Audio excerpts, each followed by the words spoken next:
Hello, I just want to share with you today a little video about motivation and why isn't my child motivated. So we're going to get right into it. You can use two questions to determine your level or your child's level of motivation. The first question is, will this activity be enjoyable? If you think about your child, think of something they enjoy. Hanging out with friends, playing a game, maybe a video game, playing with Legos, toys, being outside. Those are all enjoyable activities for some, not all. Now think about something they don't enjoy. Going to bed, brushing their teeth, doing chores, doing homework. Those are things they maybe don't find fun. The next question is, will I be successful at this activity? Okay, so let's say playing a soccer game. If they're good at soccer, they will probably want to play. They think they will be successful, they will win. If they're not feeling really good with soccer, maybe they're not a starter, they don't do well, maybe they don't feel so motivated to do the activity. They don't feel like they're going to be successful or contribute to the success. So those are just some things to keep in mind as we go through this video. Those two questions. Will this activity be enjoyable? Will I be successful at this activity? So here's an example of my own son. He's 6 years old. He doesn't like math. Specifically, he doesn't like working on basic addition and subtraction facts. So when I asked him if he thought math was fun, he said no. Then I asked him if he thought he was good at math, and he said no. And that's real important to ask them if they think they're good at it or not, or how they feel about it. I don't want my son to think that he's not good, or I don't want him to think that I think he's not good, because I believe he is good, and I think he can be good at math. But I want to know his perception, his feeling about it. So he clearly has no motivation to do math, to work on those math facts. He doesn't find it enjoyable. He doesn't feel confident that he will succeed at it. And so he lacks both motivators. Now think about an example from your own life. Use yourself. What is something that you lack motivation to do?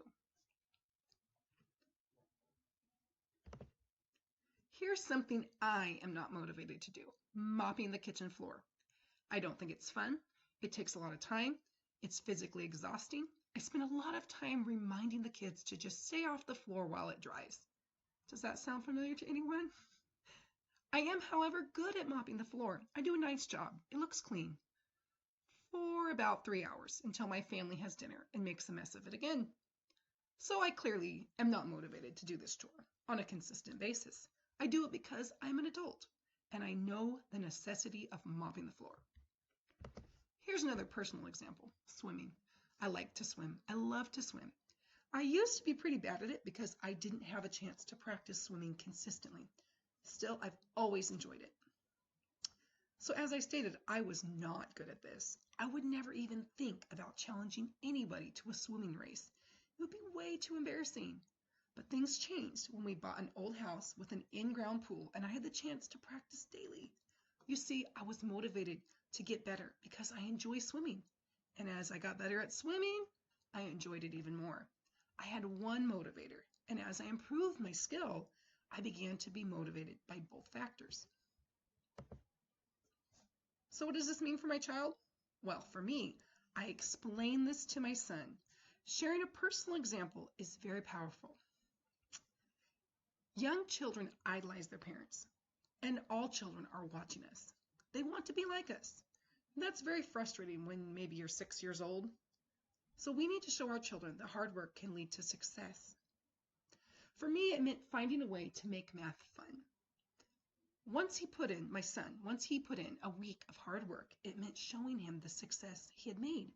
He mastered one math fact, just one, but that solidified what I had been saying. Hard work pays off. So where do we go from here? Talk to your child about his or her lack of motivation. Ask your child these questions. Is this fun? Do you feel that you are good at it? Listen to his or her responses, and that's very important. Vet the responses. Acknowledge that it's not fun or that they don't feel good at it. Share your personal example of overcoming a challenge. Work through his or her difficulty together. Help him or her see that if he or she puts in the hard work with you or their teacher, your child will be successful. And know that this is maybe going to be a constant struggle. Okay? This might be a constant battle. Keep reminding your child of their success if he or she begins to struggle. And it will happen. Your child will come to a point when he or she begins to struggle. Remind your child that hard work helps them overcome a challenge, and point out how your child has done that. For my son, it was pointing out math facts he has mastered. Well, I hope you enjoyed this video, and I hope it was helpful to you. I want you to know I'm a regular teacher. I don't hold a master's degree or a PhD. I've been in education for quite a while, and I've worked in various positions in that. I've worked with special education, general education, mostly in primary grades.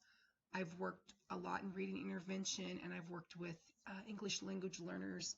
So I've done a variety of things, and I've researched, read a lot, and this talk kind of came from something I learned back in college a long time ago, and something that has always stood out in my practice as a teacher. So I just wanted to share this with you. I know it has helped me parent my own children, and I hope it can help you.